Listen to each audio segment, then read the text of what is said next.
founder of the 68 Networks. You got the legendary, the wizard, my big bro, Walt the Wizard Williams. Hey man, I appreciate you having been on the show, man. I appreciate you, taking time out your day.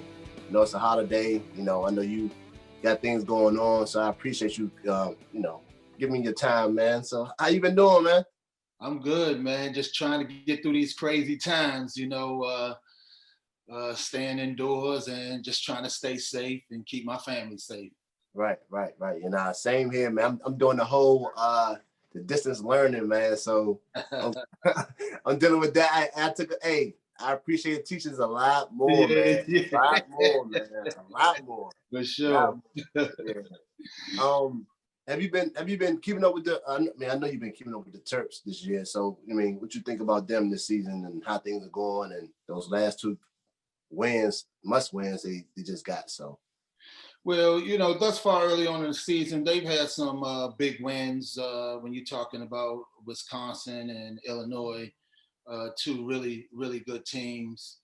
The Terps they don't have that size like when you were there, Travis, and so they really bear when it comes to the interior.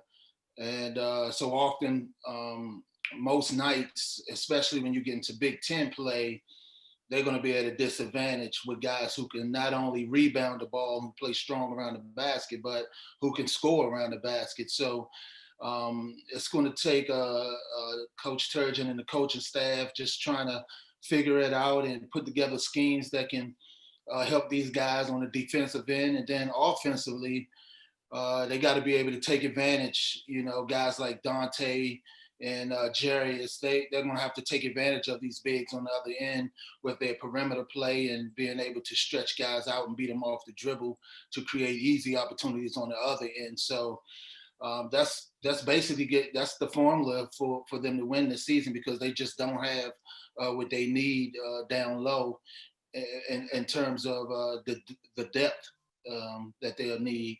Galen Smith gives them a good shot in the arm, and he plays tough. And but they just need more than him.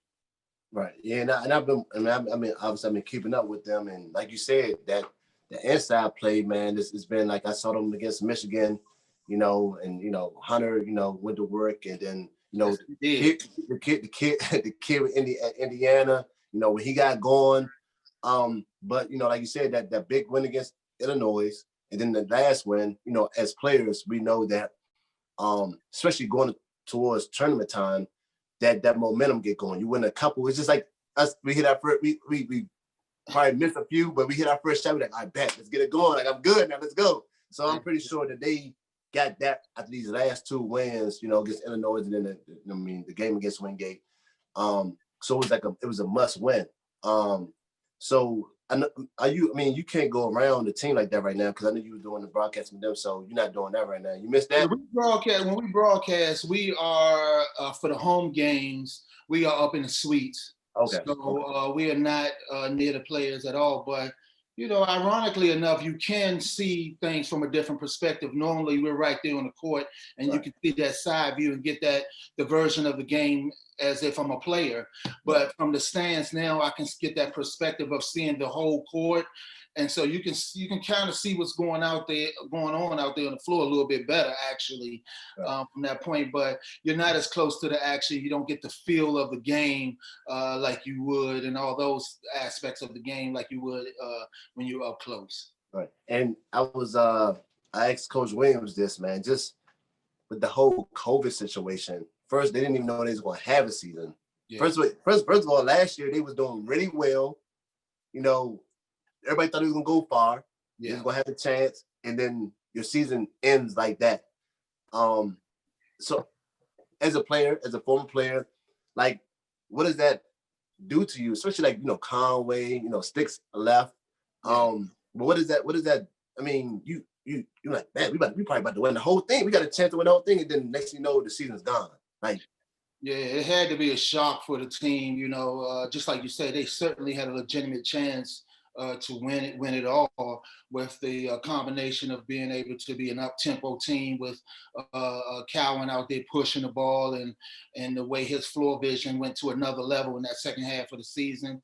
And then in a half-court situation, you could go to a guy like Cowan and pick a roll, but also throw the ball inside to Jalen, or hit his threes were consistently starting to fall. So they could hurt you many different ways, not to mention guys like Ayala, Wiggins, Morcell, just all of those guys who are putting in work right now. You mix that with a Cowan and a Jalen Smith, and I mean, you have a remedy for a championship caliber team. So that had to be a tough blow.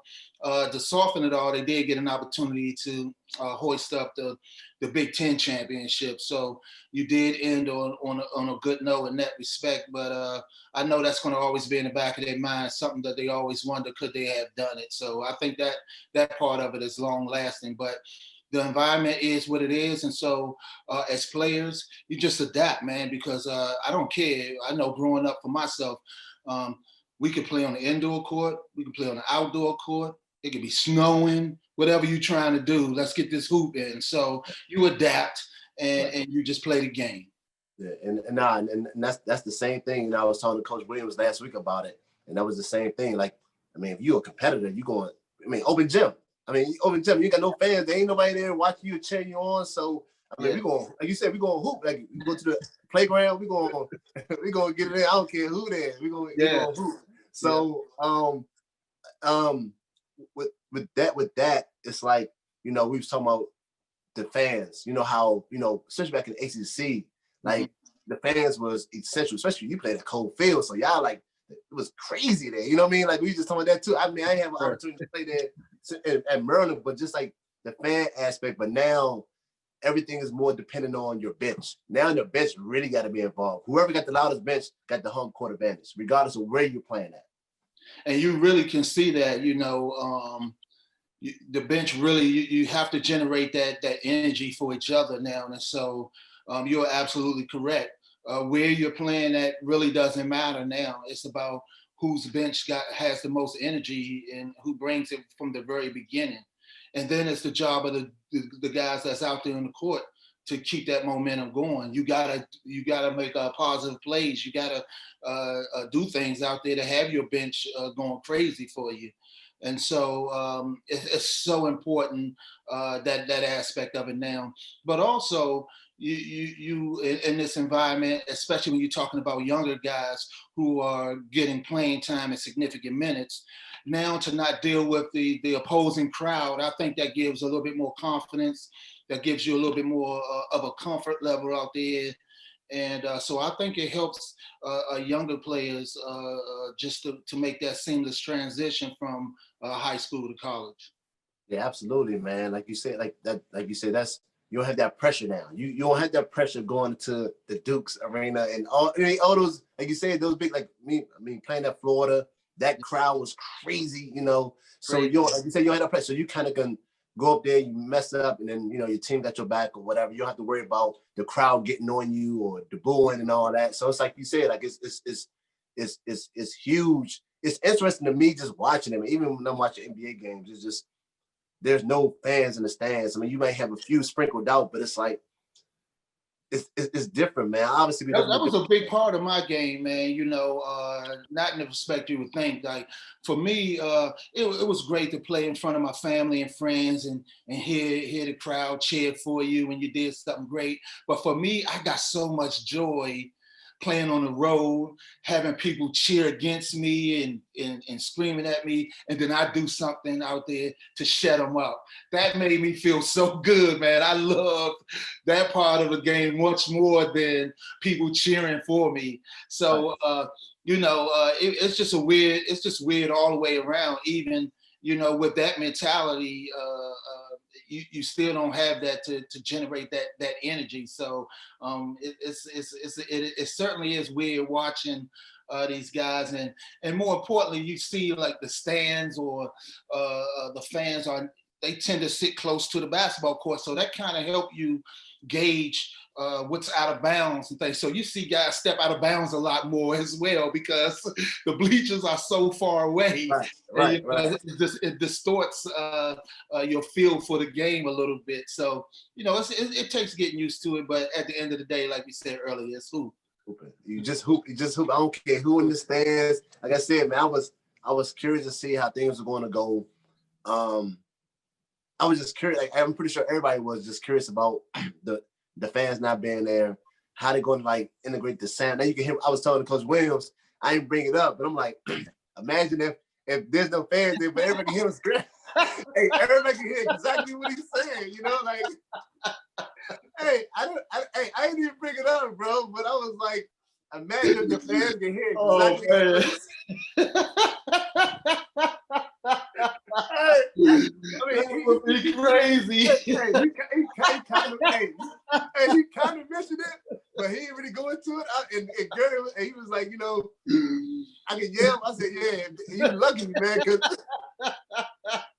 he was lucky. He was lucky something right now because they're gonna hear exactly what you said.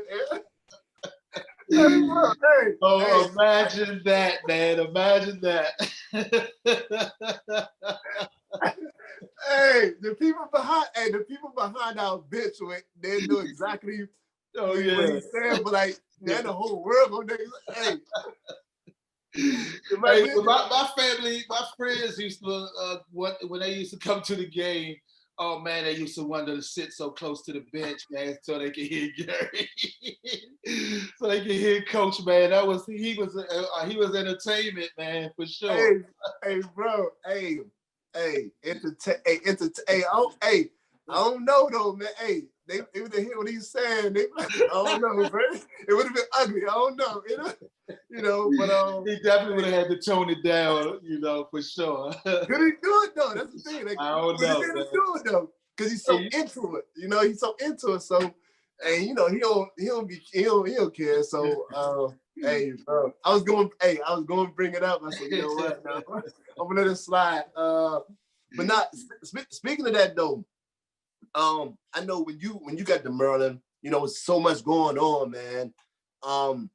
Like, first of all, what made you choose Maryland? I mean, I know what made me choose as far as being home. I'm from here, and to be able to play here in front of your family. So what made you choose Maryland? Well, man, growing up in Prince George's County, man, I was a big Georgetown Hoya fan with John Thompson and, just the Hoyas. And so my dad, he's from North Carolina. So one time he took me to a Carolina University of Maryland game, and I had watched, guys like Adrian Branch, and was always a big fan. Of the big guards who can handle the ball and play, because, that's where I was from. I never played organized basketball until I got into high school. So my game consisted of just street ball, and nobody posts up in street ball. So you got to be able to handle it, So I was always a fan of guys like a Adrian Branch, but I had the opportunity to see Len Bias, man. I'm watching the game, and I saw this dude raise up and shoot that jumper, and it was the most beautiful thing I have ever seen, man. And to see it in real life, it just caught my attention. And I just found myself starting to, watch Maryland games more, look for the highlights to see Maryland. And all of a sudden, I wasn't watching Georgetown anymore. I was watching him, Len Bias. And so, Len Bias had a direct impact on me becoming a University of Maryland fan. Not only that, when we would go out in the back of Benjamin started middle school and play pickup games, right? You know how it is. Before the game start, you yell out somebody's name who you're gonna pretend to be that day. Yeah. And I always would yell out Len Bias, man. And when it came time for me to make a decision, those type of things, I remembered those things.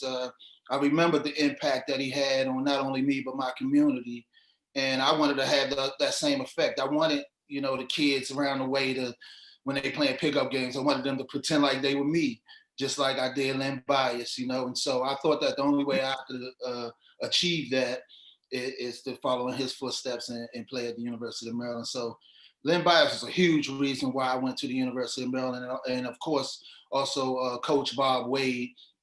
You know, when he came to my home, talked to my family, it wasn't necessarily really about basketball. It was just the comfort level he made me feel. He felt like a family member. He reminded me of my grandfather, you know, the way he looks and, you know, his mannerisms and how cool he was and chill, you know. Yeah. My granddad was like that as well. And so, you know, I felt very comfortable with him early on. And I felt like, you know, he would help me be the best that I could. And like you said, man, that's huge, man. I know it's all about the comfort level. You know what I mean? For you know what I mean, for players that may not know, that it's all about, I mean, just how you feel in regards to how can I relate to the coach? Like you said, like man, it was like it felt like your grandpa, so it was like you feel comfortable. You know what Yeah, I mean? You know, absolutely. that's huge. So when everything went down and all the crazy stuff that was going on at Maryland at the time, and then you know he left. What made you stay? You know, Coach Williams and the staff, man, Coach Art Perry, Coach Billy Hahn, you know, those dudes came to my home, man. I never forget, you know, Coach Williams and the coach staff, they pulled up in my house. And I remember, you know, the kids in the neighborhood running down the street, you know, sitting outside my house on the block, just, you know, so they could just see him come out of my house, you know, and it was an exciting time for me. He talked about, Coach Williams talked about how he would surround, that I would be a focal point for the team, and how he felt that he could help me be the best player that I could be. He talked about possibly me playing at the next level. I had no idea about that, man. You know, the day and age now is just so different than when I played. I mean, you know, guys were not where guys were from was not publicized as much. So I had no idea that guys from around in my area was going to the NBA and was, you know, playing on TV. I just thought that just happened to someone else from somewhere else, Right, you know. right, So right. I didn't know that it was a reality. So you know, he really made me feel like he would help me be the best player that I could be. Once again, I wanted to be a good player at home. I wanted my family and friends to see me up close and personal. You know, a lot of kids shy away from that, but I wanted that. I wanted that. I wanted to take on that, man, and I wanted to show that I can have the same impact as Len Bias. I can aspire to be that level of player and what have you.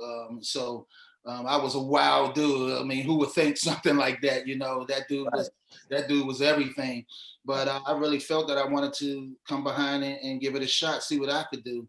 And I wanted to do that in front of my family and friends. So, you know, Coach Williams and the coaching staff as a whole, they made me feel comfortable in the transition. They made me feel like they had a lot of confidence in me.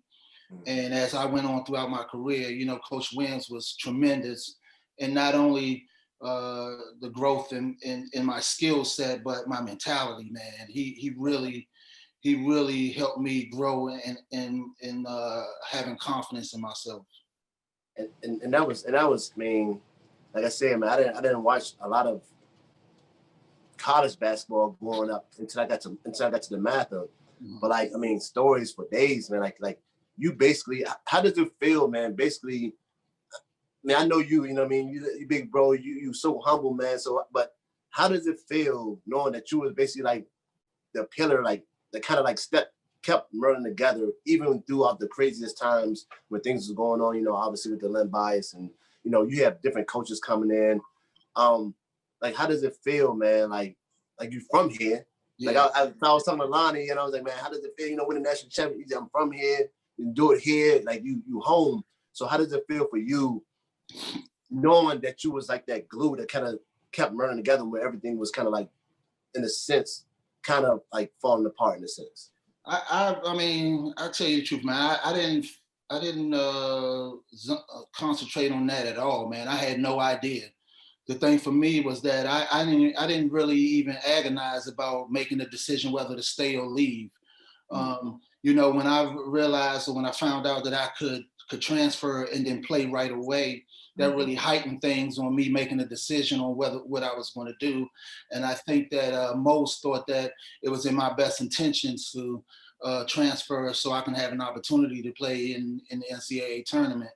But for me, it's just like you said, I was at home, man, and that meant more to me than anything, to play in front of my family and friends, and like I said, impact the community and have guys come behind me to want to follow in my footsteps. I know how much that meant to me going through that process, and so I wanted to have that same impact, man. So I was lucky enough to play in that PG County League, that 4A league, with some not only great players but great coaches, because they were ahead of their time.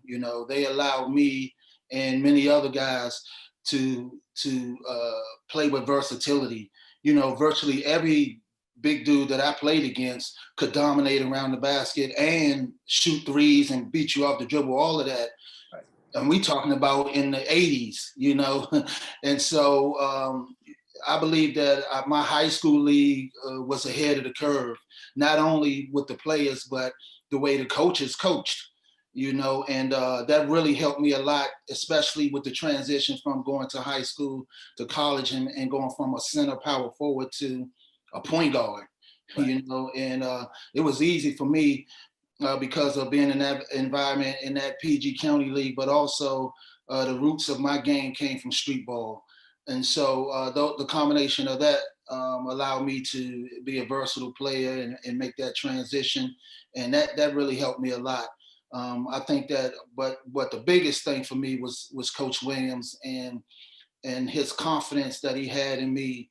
Like, for instance, I remember after we lost at home to a Coppin State, man. And after that game, I went to Coach Williams and I told him, I said, I believe that I could be the point guard and Tion McCoy could switch to the off guard offensively. He guarded the point guard on defense, but offensively, I believe that I can handle the ball and run the team at a higher rate than he did. And he could shoot the ball. He could shoot better than I could back then. So I thought that blend would work well for us. Well, the next day in practice, Coach Williams threw the ball out and he said, hey, okay, you go ahead and run the point. Press me all practice, man, just to see, put me in intense pressure, just to see if I can handle it. And after that, he was confident that I could, and that meant something to me. That he would have that confidence in me, and I did not take that for granted. And things like that just grew, as the years went on. My junior year, senior year, how, he would call on me to be aggressive, to score. When I stepped on the court, I felt like he felt that I was the baddest dude out there, man. And I tried to prove him right every time, man. He motivated the crap out of me for sure, because I know, him. He's not. It's nothing fake at all about him. He's going to be very real with you. And I felt like for him to have that feeling about me, that okay, I must be a raw dude out here, and I'm gonna show him every chance I get. And so that motivated me, and I feel like that was one of the biggest reasons why I got to a high level in college and was able to be an NBA player for such a long period of time.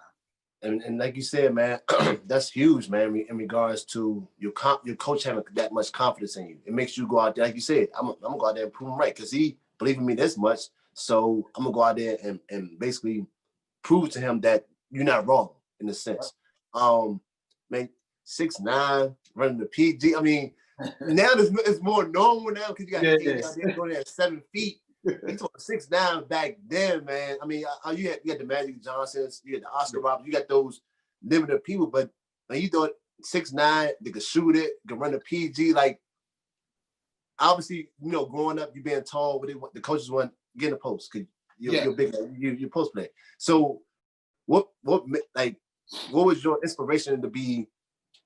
I mean, for me, I watched Michael Jordan. That's what I was watching growing up. So every time I went to the basketball court, I'm imitating all his moves. So what was your? I mean, I'm pretty sure Magic Johnson had to be one of them. But like, what was your inspiration? Like, what inspired you to basically to run the way you did, man? Like you said, you point guard at 6'9" back then.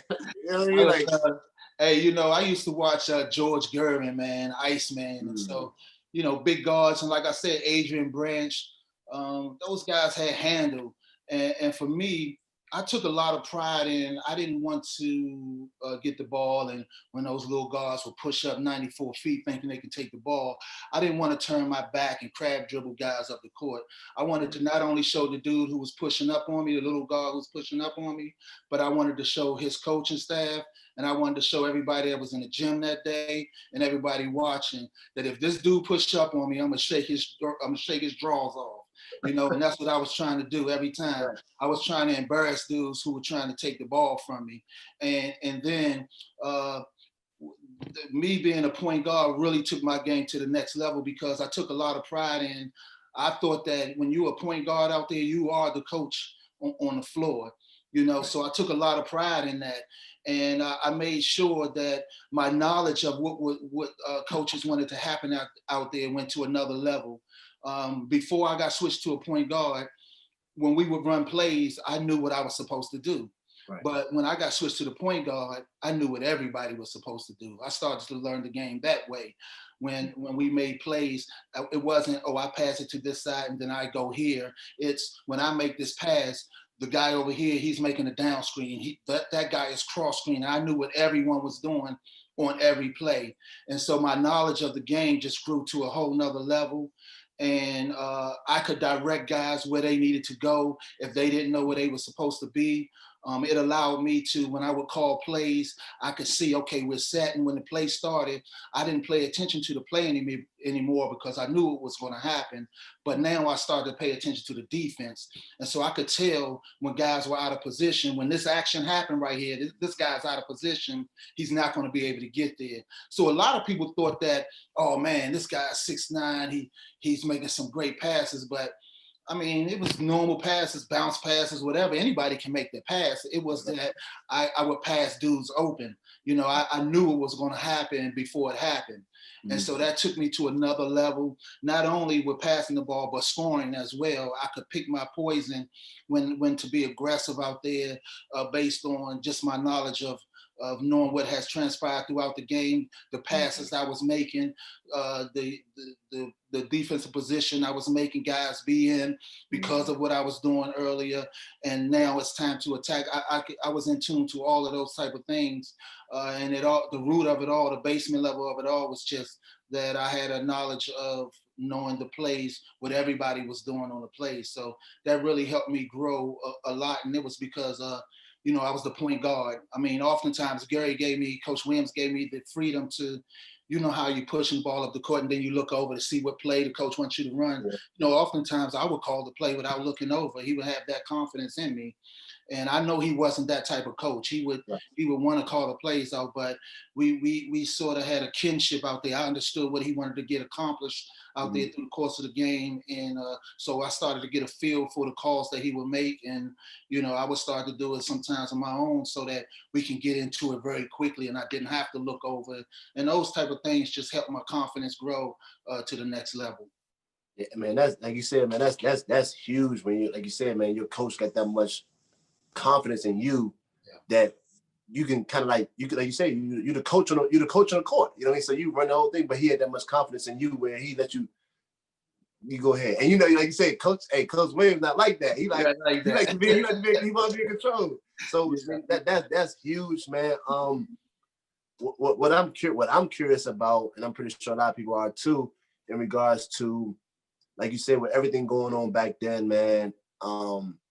You weren't able to play on TV like that, and then the tournaments you weren't able to play in the NCAA. Like, nowadays, man, players are getting up out of there quick. They ain't happy about something, they gone. You know what I mean? And you, like you said, you 6'9", like the way you used to book it, so you had opportunities to either like transfer or to go to the league. So, and then like you said, you're not getting those opportunities to play on TV. You're not the tournaments. So, like, but you stayed though. Yeah. So what like so for me, man, I can't say that I was in college and I was just this studious person. I knew that I wanted to play basketball, and I knew that there was other things that went with that, and I learned that at a very, very early age. Let me give you a quick story. When I was a young boy, freshman in high school, many people don't know this, but I was cut from from my JV squad in my freshman year. And to keep my sister from yelling at me, so I needed to do some extracurricular. She didn't like that I was just coming home and hanging out. So I was the team manager on the basketball team for the first half of the season. And then when the report cards come out, you had to have the 2.0 average in order to stay on the team. Well, out of 15 guys on my team, 10 of them got cut after the grades. And so I was a 3.0 student. That's how I got my opportunity to play. And so that right there meant something to me. I learned very early on that, okay, we out here hooping, but there's other things that go along with that. You got to make sure you're putting in the work in the classroom in order to get this opportunity. So I took that part of it very seriously because I learned it very early. For me, when I'm in college and I'm playing, it wasn't a thought in my head to leave early or anything like that, because my mom, man, she didn't care really too much about no hoops. It was about get that degree. And so I wanted to make sure that she knew that I took that seriously. And, if a guy left as a junior back then, it was like, oh my goodness, he left school early, And so it wasn't based on the talent level. It was just guys stayed in college. So it was virtually pros playing in college, in a college environment. So you wasn't playing against freshman guys learning the system that had a lot of talent. You were playing against junior and senior guys who had a lot of talent, that understood how to play the game, was very smart in the game, knew what the coaches wanted to accomplish, and had a world of just natural talent, skill set. And so all of that met at the same time to really take the college game to a whole nother level. And so that was just a different environment there. And so you really had to be in tune, not just to your skill set, but mentally what was going on out there, because players were just so in tune to what the coaches wanted to get done and accomplish out there on both ends of the court. And like you brought him up, man, and that's another big bro, Adrian Branch, great dude. That's like my mentor, man. Like I didn't have a chance to see him play. Mm-hmm. I mean, obviously you go YouTube and all that, Google and all that, but I heard like that though, bro. Oh yeah, I mean, the lefty is always cool to see the lefties out there, because you just don't see too many of them. But a big guard like that, handling double knee braces, it was just cool. He was just cool, and he had that serious swag out there, and that I took that and put that in part of my game as well. With the high socks, that was just some swag that I wanted to have from watching a George Gervin highlights, and then I pulled him up in a squad scrimmage game and had a really good scrimmage, and so I kept it that way. And it was guys didn't do that too much back then. They were wearing socks so low that you can see the tape over top of it. They wear their socks so low, so it was way different back in those days for somebody to wear high socks, but that was just a part of my swag. That was a part of something that separated me from others. Right. Hey, now I was gonna bring that up too, because I think I did it probably one game of Maryland. The high socks, man. The high socks, the high socks, and you throw them to three. I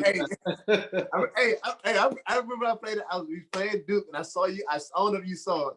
I saw you walk in the arena, and I made a three. We was playing against Duke at home, and I made a three, and I threw up the joint because I saw you walk in. I remember, bro. Hey, so what? I know you said George Gervin, but like even that, like, you were doing like players obviously doing now with the. Yeah. You was doing that way before. Oh, I was the originator, man. I was the originator. The first dudes that copied me was them dudes on the Clippers, the young boys on the Clippers. Quinn Richardson and Tim Richardson, yeah. So them young boys, they had a big following, man. So they really liked that swag when I threw up the three sign after I hit a shot, man. They would, whenever we would play the Clippers, they would always geek out over that stuff, man. And so all of a sudden you start to see them doing it as well, and it sort of caught on around the league, and everybody started doing it around the league. And hey, it's all good, man. It feels good to be able to go out there and perform and have your peers really take notice of it and acknowledge that. And hey, It was all good for sure. Hey, you the originator, man. You got to trademark that thing. Hey, they was Steph and all them, James Harden dudes doing it. Yeah, it's You all started over the all place that. now. Yeah.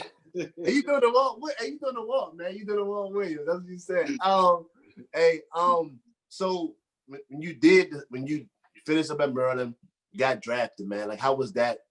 How was that? I mean, obviously, man, that's a huge dream, man. You know what I mean? You did it, like you said, you stayed at Maryland, you went through all the ups and downs that incurred during that time you was at Maryland, then you get drafted, man. What was that feeling like? Like, what was Man, it was like I said earlier. I didn't really know that was a reality as a young kid, youngin. I think it was about maybe my sophomore year, after my sophomore year, going into my junior year. I saw the Street and Smith magazine, and I'm looking through it, and it had me rated pretty high as a point guard in the country, and it talked about how I resembled Magic Johnson, and I was going to the NBA. And up until that point, I didn't, it wasn't a reality, but it was sort of a reality then. I still didn't really believe that part of it. But, as I went on and I got older, I started to really hone in on being able to dominate guys in the ACC in terms of scoring the basketball.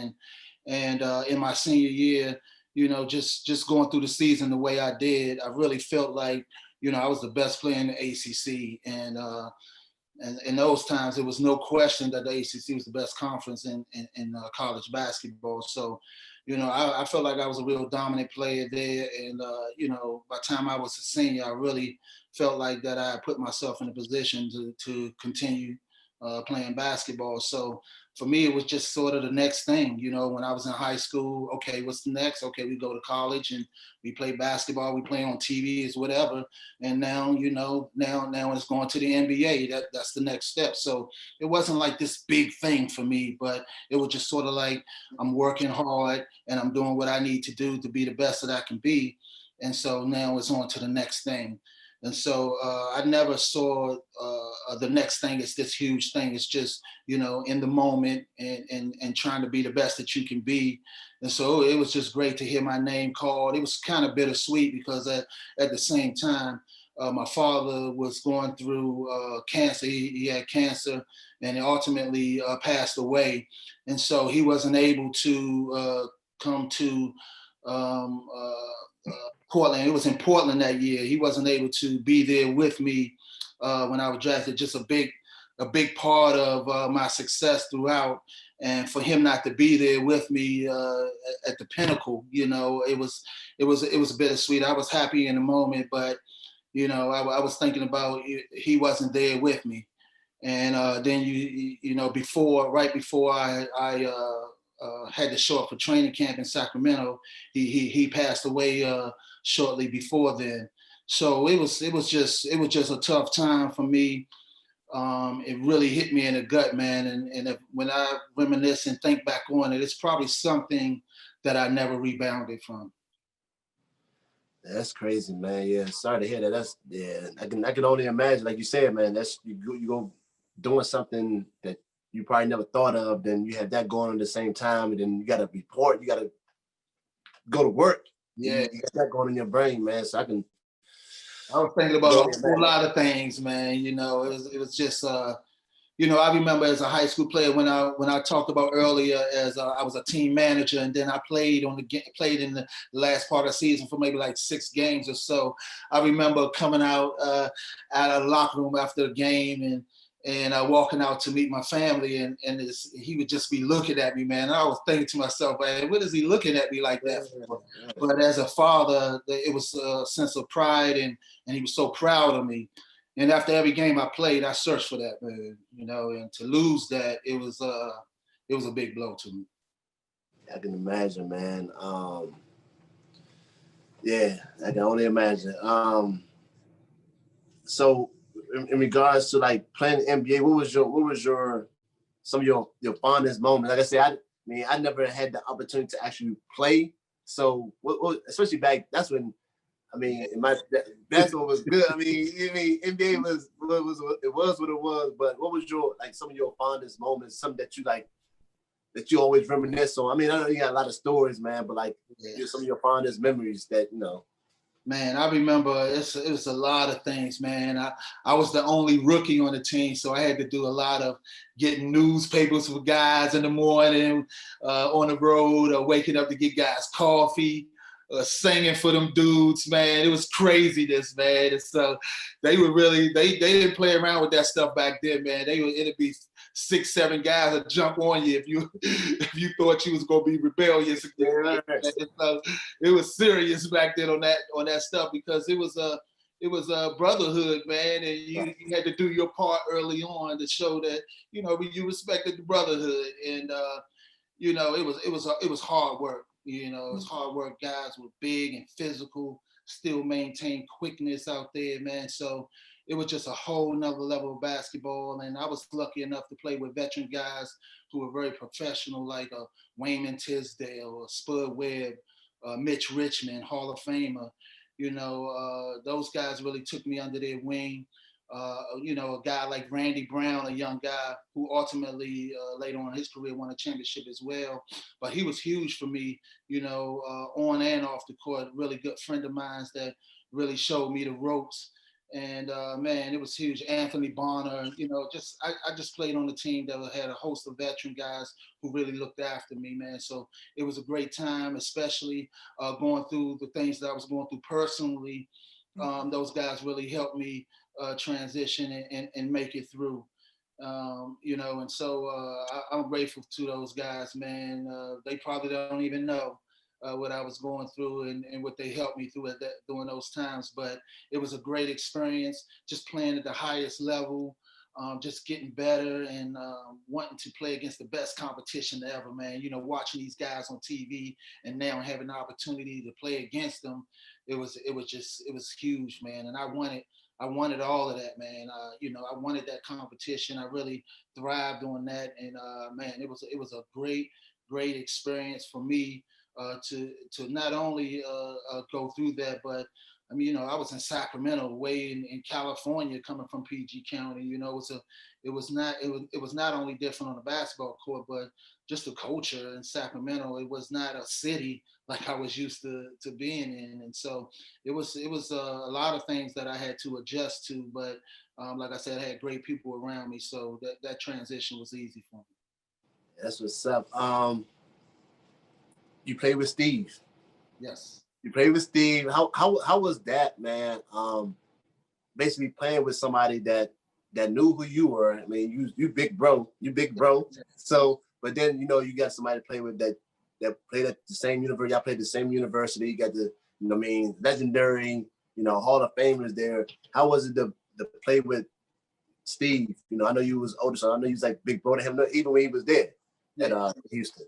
So like you in the off season, you remember me and Tony Massenberg, man. We would get like the host of them pros, man. We go at North Gym, get this bump on, get this hoop on, and expose you guys to playing against pros while you were in college, so that now when the season started, man, it's easy out here. I've been playing against pros all summer. Right. So Steve was out there as well. So I got an opportunity to know him before he was an NBA player. So, you could see the talent that he had, and you knew that he was going to be a great player, man. But I didn't really know him personally like that. And so playing in Houston, I actually stayed with him for about the first 3 weeks or so before I got my crib. He didn't want me to stay in a hotel, man. So he was like, man, I want you to stay at my crib. So I got to know Steve, man, real cool dude. But the biggest thing about him was that I respect about him is that when he was on the court, man, he literally exhausted himself out there. After games, he was exhausted. He left everything out there. I never knew that about him, watching him from afar in college and playing pickup games with him, things like that. So I got to see that firsthand.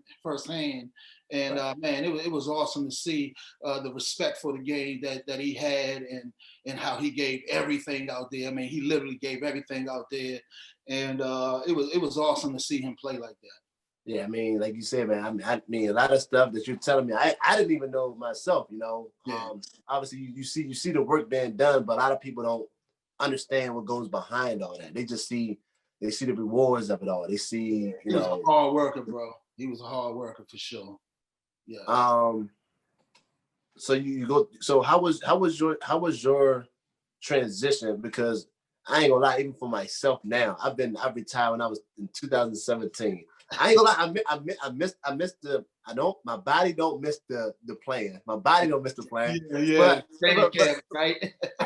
Hey, but I missed the grind of it all. I missed the waking up. Okay, I'm going to the gym, and then I'm gonna do a 2 a day, and then I'm gonna get a call from my agent. We're gonna work out these. So what was the transition like from, okay, now I'm no longer playing, and that lifestyle to now it's normal. I mean, I know from my standpoint, I know how I felt about it, but I can imagine, especially on your level and that stage, like, I know it's a difference. Yeah. You know what? I think that when you look at the modern day player, they do a better job of being aware, so they start working on their careers after the game before they retire. You see that's happening a little bit more consistently. So for me, it's a weird transition, after being in that gauntlet, man, for 11 years, just it's not really an off season. You might take a few weeks off, but then you're back at it. And it was a real grind, like you say, to your body. But you miss the games, man, and you miss the camaraderie with your teammates and just that whole environment that went along with playing the game, not just playing the game. So that part of you miss. But for me, it was a little different. I had a son that was born, my youngest, and he was born prematurely. Born like 24 and a half weeks, bro. So I was scared to death. I didn't know if he would make it or not. And so I couldn't focus on basketball anymore. And so that kind of, that retired me because I wanted to be around him 24/7. I mean, I didn't know if he would make it or not. I was really scared. And so it took some years before he was able to, be able to be a little bit more independent and do things on his own. So I wanted to be there through the transition. And so for me, because of the reasons that I retired from the game, I don't miss it as much as I thought I would, but there are times when you look back and go, especially the way the game is played now, from the perimeter so much. In my day, it was inside out. It was very physical on the outside. You could be more touchy-feely and nullify guys' athleticism and quickness by putting hands on them and things like that, man. I just imagine, my goodness, if I could play in this environment now where guys can't touch you and hand check you as much. Oh, my goodness, the success. I always tell my mom, man, if you could have had me like 15, 20 years later, my life would be totally different right now. hey, it's like you said, man. You was imagine, like you said, man. Them people telling me like, man, oh man, you right now playing in the stretch fours. The stretch fours, it's big. It's big. It's a thing now. They ain't no big man no more. You know what I mean? And I was talking to Coach. I was talking to Coach Williams. And probably like a few years after I left Maryland, man, I hit him up and I just apologized. I apologized to him because I was like, man, you try to give me advice. You try to, tell me what to do, but I wasn't listening. I wasn't, because, man, when you young, I had people in my ear. I was like, man, you got to be like this. So when he telling me to do something, like, you know what I mean? Like, so I was, man, we bumped heads a lot. I mean, a lot of people don't know that. Like, we used to, man, I used to get kids out of practice a few times. You know what I mean? We used to bump heads a lot. But it was more so because I was like, okay, well, I was told to do this, but you telling me to do this. Like, I didn't come in for this. So it was that thing, man. And I was telling him, like, man, like, I appreciate you. A lot of stuff that you try to teach me, I understand now. Being that total, that having that total package in a sense. He always told me, okay, you can shoot it, but you have an inside game too. It can take you a long way. You can make more money. Think about like Lonnie Baxter, because when I was looking at Merlin, I used to watch Terrence Morris play. Yeah. So I was like, oh, I want to be like him. I want to do exactly what this dude do. He can shoot it. He can play a little bit of this. So he was versatile. Yeah. You know what? When you say that, I think that's the biggest loss of a Len Bias. You look at Len Bias playing in college, and he was equivalent to Michael Jordan. And so you see Michael Jordan go on to play for the Chicago Bulls, and once the kids start to see that, you start to see guys just mimic his style of play, and a lot of them got to the highest level mimicking the style. Not quite, getting there, but just mimicking his style of play. I think that was a huge loss to the NBA, because I think it delayed that process. When you talk about a Len Bias, he was a guy, a power forward who played with his back to the basket, but could also shoot from deep. So I think that transition of the game would have happened a lot earlier, because I believe that had he got an opportunity to play in the NBA, he would have impacted guys the way they played the game, just like Michael Jordan did. And so I think the evolution of the game would have happened a lot quicker had he had the opportunity to play in the NBA. So I think that was a huge loss for the NBA, not only just to see him play, but the impact he would have had on other players coming behind. Right now, and me, like, obviously I didn't have a chance to like actually, when he was here, to see him play. I mean, I think Coach Dickinson, he gave me a tape of the Len Bias game when they played against North Carolina. I think when it was number one. My brother got that tape. I still ain't got that tape back yet. But yeah, I had that game and I watched that. I'm watching it and I'm like, I mean, obviously I was born when he was there, so that was I was born it, but I was watching the game like he making it look way too easy. Like easy. I'm like you said that jump shot, man, pretty raising up the way he was, dunking it backwards from outside the paint. Like I'm watching this. I'm like, this like it's crazy. Like, and like you said, you actually was doing that. So you was basically, it's just like me going to watch Merlin at the Coldfield House when, the year they won in that donut. You was actually able to like see that whole process, man. Like I'm pretty sure you want to go see them play in person, right? Like, so what was that like? Like just to see him play in person, that's what made me a fan of his.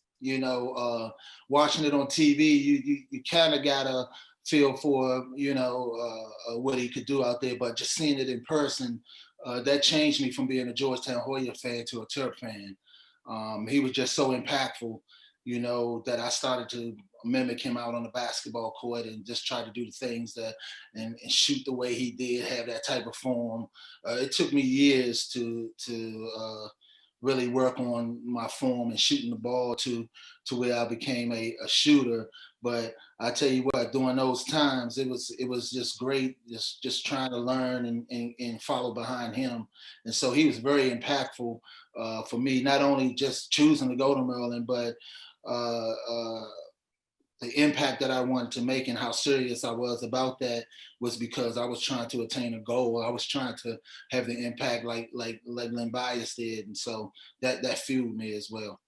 Man, you man, for me, you definitely did it. For even like we used to hang out together, man, just to see the impact that you had on people, man. When you walk, man, you was always humble, man. You was, man. It was always cool, man. I say it was always cool, man, because a lot of guys they get to a high level and they come back home and they got to be around a lot of hate and other players trying to put them down because they didn't achieve and all. I can't say I really went through that process, man. Coming back home, a lot of players showed a lot of love and they wanted to learn. Guys were asking me questions all the time, and I mean, we would have pickup games all around the city, man. So I played against a whole lot of different guys, and it was always love, and that was cool, man, to come back and be around my peers and have them be as happy and proud of me as my family and my close friends. So that felt good to always be a part of that, and so that was part of how I carried myself. I didn't feel like I needed to be braggadocious about things or whatever. I just felt like, when I stepped out on the court, I was very confident. Coming from the environment that I came from, if you wasn't, you get swallowed up. So that was a bare minimum for me. And also watching Len Bias off the court getting interviewed, and you would see him on different news channels and things like that, man. And he was always humble. He was always chill, and so that meant something to me as well. So, he had an impact on me in a lot of different ways. Yeah, man. Like I said, I know for me personally, man, knowing you and how you were, man, how you are as a person, man. I tell people all the time, man, just humble, man. every time we went places or we did things, like you was just so cool. Like you was real PG with it. You Yeah, was, no doubt, man. It was hey, always good to hang around you know, the young fellas, man. Y'all was always, you know, y'all was always cool, man. Y'all always listen.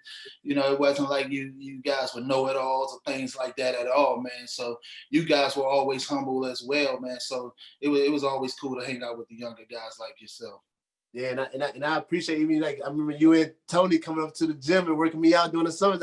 Man, those things like that, man. Just a lot of I tell people all the time, man, that you know we have more people like you, to come back and just to help the youngins, man, because we look up to you guys, we see you guys, we see what you're doing, you're in the league, like, oh, we want to be like you, but just to have you come back and just help out or to give advice or to speak and stuff like that. I mean, that is a lot for me. I mean, I'm far removed, but I remember those things. I take those things with me.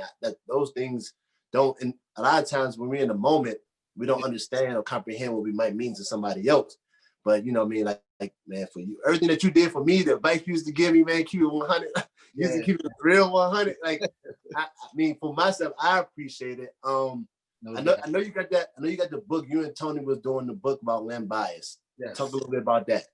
Well, you know, me and Tony, we played together in college, man. So we often get together, me and a lot of the guys, man, and we just reminisce about the old days oftentimes. And it always leads to, you know, Len Bias, the impact of it all. So we just thought one day, hey, you know what? I didn't realize he had that type of impact on you like he did on me.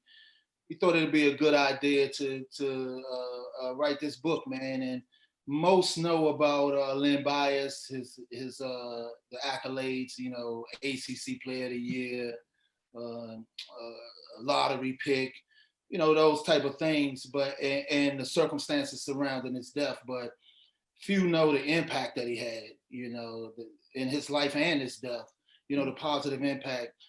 You know, I graduated from the University of Maryland in my time there, and you know, the academic support went to another level after Len Bias's death. The things that were uncovered during that time led to the academic support going to another level at the University of Maryland, and just the impact that he had on the community. It was like our family member. Right. He wasn't just a great player. You know, we all felt a kinship with him, and it was devastating. And me and Tony, we wanted the world to know the impact that he had on all of us, not only just me and him personally, but the community. We felt like, man, he was one of the biggest figures that ever came from this area, and a few people know about that. And so we thought it was important to highlight the positive impacts that he had, because you know, so many know the other part of his story. So we wanted to make sure that the whole thing was told, so that everybody can understand the perspective that we were coming from, and what he meant to us as a whole.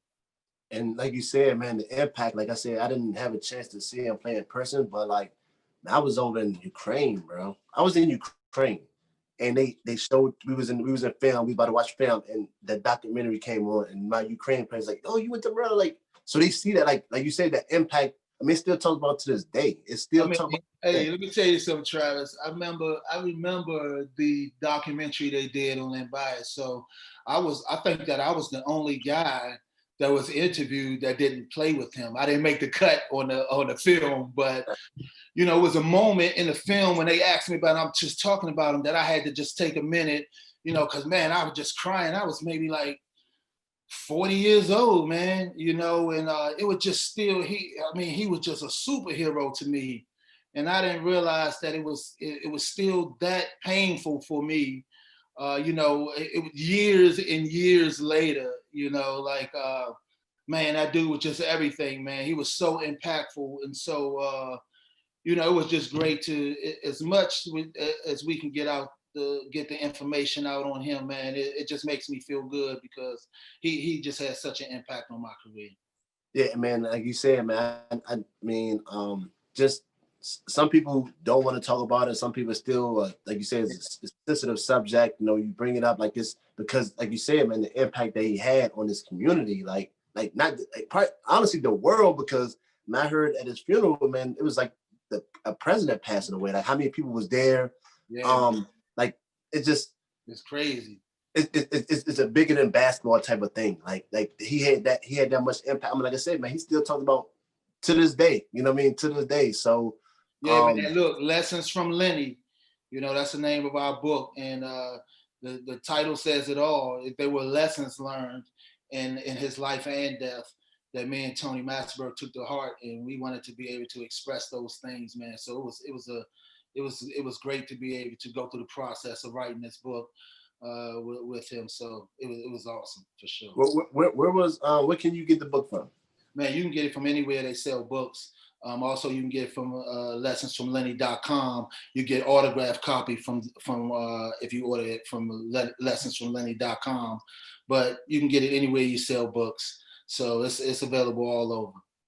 Okay, cool. Yeah, man. Definitely go out and purchase that book. I mean, like a person like myself, man, like just his mom came and spoke at my church. His mom, his mom speaks or whatever. His mom came and spoke at my church. And just to hear her story as a mom and going through all that and still going probably dealing with that. And, you know, I mean, like I said, because it's still talked about to this day, going through that, just hear her courage and how strong she was going through that whole process. But yeah, man, that's definitely a story that needs to be told, especially for somebody that actually went to Maryland, that was there. Yeah. Going through everything, you know, I mean, people definitely need to hear that, especially the young athletes as well, you know. Absolutely. It's told from two different perspectives. You know, Tony had the opportunity to play with him. So he speaks from a perspective of having an opportunity to play with his idol, being a teammate with him, being a guy who was in his circle and having something like that happen. And then I speak from a perspective as an impressionable young high school kid, just starting to think about the process of getting a scholarship at a university. So I talk about how that impacted my process at my point in my career, and Tony talks about his. So we speak from two different perspectives, but the impact was certainly it was certainly huge for both of us. That's huge, man. Like I said, man, a lot of people need to hear it. You know, you got a lot of people that's probably trying to tell the story from different aspects, but they haven't coming from people that actually played at Maryland, that played with him, to hear those stories, man. Like I said, man, it's definitely needed. It's definitely needed. Hey, big bro. I appreciate you, man. Absolutely. Joining Go with Terrapins with Travis Garrison on the Fiddle 68 Networks. I appreciate you taking time with your day, man. Yeah. Hey, when I hit you up, hey, you always, bro. You always, course, man. You my guy, man, for sure. Forever, bro. Believe it. I really appreciate you, man. It's a lot of stuff that I didn't know, man. It was good to chop it up, and I'm pretty sure, man, a lot of people out there want to know, you know, those backstories that you just shared, man. Yeah. I appreciate your time, man. You know, Happy New Year's, like you said before, man. But I really appreciate you, real talk, man, about not just this, but just everything that you did for me as a player. And I'm pretty sure everybody else that you helped along the way, man. So I'm telling you, we appreciate you, bro. Thank you, man. I appreciate you as well.